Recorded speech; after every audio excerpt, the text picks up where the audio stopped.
नमस्कार ओडिशावासी जय जगन्नाथ। ओडिशावासी कथारे अच्छी जो लोकंकर ना थाए से लोकों को ही बदनाम करा जाए। एमती किछि दिन हबो धर्मशालार विधायक लिक्कू भाई को केमिति बदनाम करा जाउछि। आउ ये बदनाम करुथुबा लोकटी हैला एई महाशय। आर कहिबार कथा ये 11 वर्ष हैला सामाजिकता करूछि, किंतु आमे ए विगत दिन रे देखि आसुचे ये दुई जन को ही टार्गेट करी वीडियो बनाउछि। आउ चैनल ना रखिछि एक्सपोज। आमे विगत दिन रे देखिबा को पाइना हूं कि बीजेडी सरकार रे ये केउ नेता मंत्री को एक्सपोज करिछि। आउ आज जो धर्मशाला विधायक लिक्कू भाई को ये एक्सपोज करुछि तार कारण होउछि चंदा। ए भाई जनक चंदार कथारे पड़ी लिक्कू भाई को पछरे पड़िछि। आ धर्मशालावासी समस्त जानिचंती कि धर्मशाला रे लिक्कू भाई को अवदान कौन।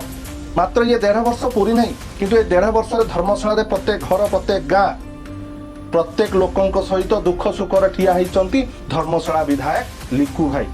आउ ये आसी जाइए लिक्कू भाई को बदनाम करने। आर ये एक्सपोज चैनल रे आपण माने देखि पारिबे भद्रकर चंदू नना आ धर्मशाला विधायक लिक्कू भाई के ऊपर ही आर वीडियो। ये एई दुई जन को एक्सपोज करबा पई एक्सपोज चैनल खुलिछि। अरे तू जेते एक्सपोज कले कोन हबो तोर एक्स आ पूज ओडिशावासी सब देखिचंती। आ तू जदि निजको गोटे सांबादिक कहूछु ताले भद्रक चांदबाली रे गोटे 5 वर्षर झियो को ट्यूशन टीचर बलात्कार करिछि। टिके तांको आड़े जा, टिके तांको आड़े नजर पका आ तांकर वीडियो को एक्सपोज कर।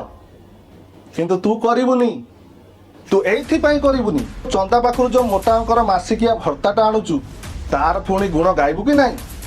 सेति पई तू पड़ी जाइछु धर्मशाला विधायक लिक्कू भाई को पछरे। तू धर्मशाला विधायक लिक्कू भाई को तू जेते बदनाम करिबु कर, सेथिरे लिक्कू भाई किछि भी फरक पड़िबनी। कहीं धर्मशाला लोक मैंने लिक्कू भाई को बाछिचंती।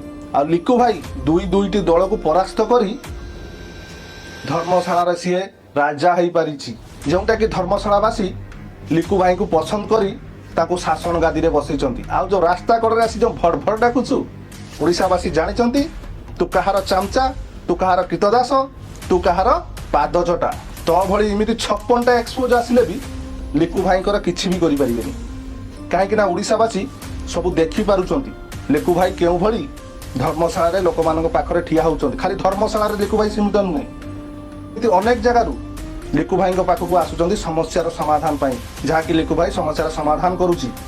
सेति पई तो धर्मशाला लोक माने लिक्कू भाई को बाछिचंती आ लिक्कू भाई साथी रे ठिया होइचंती। आ तू जे कहू खଣି खादन कथा, अरे विगत दिन रे के खଣି खादन किए लुट करथिला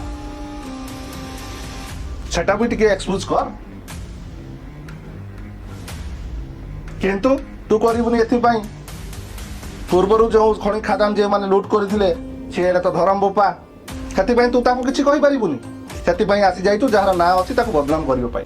तू जेते एक्सपोज दबु आमे सेते एक्सपोज देई तते ही काउंटर करिवा। रहिली ओडिशावासी विचार आपण माने करंतु। कमेंट बॉक्स खुला अछि, आपण मानकर मतामत निश्चित जणाइबे। आ ये एक्सपोज को टिके एक्सपोज कर देबे। रहिली जय जगन्नाथ।